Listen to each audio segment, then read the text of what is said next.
स्वागत है दोस्तों एक बार फिर से मेरे YouTube चैनल पर। दोस्तों आज की वीडियो में मैं आपको बताने वाला हूँ कश्मीरी दरवाज़े का वो इतिहास जो शायद बहुत ही कम लोग जानते हैं। दोस्तों इसका इतिहास बताने से पहले मैं आपको बता दूँ ये किस जगह पर पड़ता है। ये दिल्ली के कश्मीरी गेट इलाके में है और कश्मीरी दरवाज़ा इसका नाम है। कश्मीरी गेट ऑन रोड पर ये आपको देखने को मिल जाएगा। सुबह 10-9 बजे आप कभी भी यहाँ पर जा सकते हैं। 9 बजे खुल जाता है लेकिन शाम के वक्त यहाँ पर जाना मना है। इसकी कुछ वजह है जो मैं वीडियो के लास्ट में बताऊंगा। सबसे पहले मैं बताऊं इस दरवाजे का निर्माण 1638 में शाहजहां ने करवाया था। शाहजहां ने जिस वक्त शाहजहानाबाद की स्थापना करवाई थी और लाल किले में अपनी राजधानी शिफ्ट की थी यानी कि दिल्ली में, उस वक्त शाहजहानाबाद के 16 दरवाजे हुआ करते थे। इस तरह के 16 दरवाजे शाहजहां ने बनवाए थे लेकिन उनमें से आज कुछ ही दरवाजे बाकी हैं। बाकी सब टूट चुके हैं, ध्वस्त हो चुके हैं, ख़त्म हो चुके हैं। इस दरवाजे का इतिहास बहुत ही रोचक है और खून से लथपथ है। जी हाँ दोस्तों, आपने सही सुना।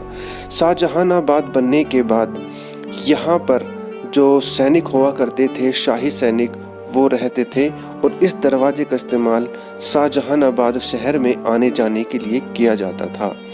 लेकिन जब हुकूमतें गिरने लगी और सरकार बदलने लगी और अंग्रेज़ भारत की धरती पर कब्जा जमाने में सफल होने लगे, उस वक्त इस दरवाजे का इस्तेमाल शाही नहीं बल्कि अंग्रेज़ी सेना करने लगी। दोस्तों ये बात तो आप सब जानते ही होंगे कि 1857 से पहले भारत में बहुत सारी ऐसी जगह थी जहां पर अंग्रेज़ी हुकूमत हो चुकी थी, जिसमें कलकत्ता, बंगाल, मुंबई यानी कि महाराष्ट्र और दिल्ली भी उनमें से एक था। हालांकि यहाँ पर बहादुर शाह जफ़र उस वक्त राजगद्दी पर बैठा था लेकिन वो सिवाय अंग्रेज़ों की कठपुतली के और कुछ नहीं था। लेकिन उसको ऐसा मौका नहीं मिल रहा था जिसकी वजह से वो अंग्रेज़ों के खिलाफ लड़ाई लड़े, क्योंकि उसकी सेना कमज़ोर हो चुकी थी और कोई भी उसकी मदद के लिए नहीं आ सकता था। ठीक उसी वक्त 1857 में जब एक चिंगारी भड़की और उस चिंगारी ने एक बड़ा रूप लिया, एक क्रांति का रूप लिया, उस वक्त बहादुर शाह जफ़र को मौका मिला अंग्रेज़ों के साथ लड़ने का और उसने ऐसा ही किया। बहादुर शाह जफ़र ने बड़ी बहादुरी के साथ क्रांतिकारियों का साथ तो दे दिया लेकिन इसके लिए उसे अपना सब कुछ गंवाना पड़ा। जी हाँ दोस्तों, बहादुर शाह जफ़र ने अपनी जितनी औलादें थी सबको गंवानी पड़ी। राजपाट, ज़मीन जायदाद, महल सब उसको हारने पड़े क्योंकि अंग्रेज़ों ने 1857 की क्रांति को कुचल दिया था, दबा दिया था। और उसे दबाने के साथ दिल्ली के इन गेटों पर जो ये 16 दरवाजे बनाए गए थे उनमें से एक दरवाज़ा है जिसे खूनी दरवाज़ा कहते हैं। उस गेट पर बहादुर शाह जफ़र के दोनों बेटों की गर्दन को उतार के लटका दिया गया था और बहादुर शाह जफ़र को कैद करके रंगून भेज दिया गया था। मेरे भाइयों, ये तो इतिहास आप सब जानते ही हैं। अब मैं बात करता हूँ इस दरवाजे की। 1857 में जिस वक्त अंग्रेज़ क्रांतिकारियों को ढूंढ कर उन्हें मार रहे थे, सजाएं दे रहे थे, उस वक्त यहाँ पर कई सारे क्रांतिकारी ऐसे थे जो इस दरवाजे में छिप रहे थे। जो मैंने खुफिया कमरे आपको दिखाए थे उनमें कई सारे क्रांतिकारियों को मौत के घाट उतार दिया गया था। अंग्रेज़ों के किसी भी अधिकारी के मन में ये भावना नहीं थी कि ये इंसान है।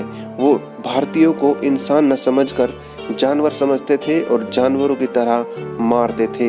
ये दुर्भाग्य, बहुत ही दुर्भाग्य की बात है कि आज अंग्रेज़ों की हुकूमत को बुरा नहीं समझा जाता बल्कि मुग़लों की हुकूमत को आज बुराई के रूप में देखा जाता है। दोस्तों इस दरवाजे में जो आप ये टूट फूट देख रहे हैं ये उसी वक्त की टूट फूट है। ये जो ईंटें टूटी हुई है, दरवाजे ख़त्म है और दीवारों की ये जो जर्जर अवस्था है, ये 1857 में अंग्रेज़ों ने इसको जो क्षति पहुंचाई थी ये उसी अवस्था में है। अभी तक इसकी रिपेयरिंग नहीं की गई। हालांकि शायद हो सकता है कुछ दिनों बाद इसकी रिपेयर होने की संभावना हो। दोस्तों अब मैं बताता हूँ वो बात जो मैंने शुरू में बताई थी, शाम के वक्त यहाँ पर क्यों नहीं जाने दिया जाता। बताया जाता है कि जिन क्रांतिकारियों को यहाँ पर फांसी दी गई या मारा गया उनकी आत्मा आज भी यहाँ पर बसी है, यहाँ पर भटकती रहती है, ऐसा कुछ लोग बोलते हैं। हालांकि मुझे इन बातों पर विश्वास नहीं होता।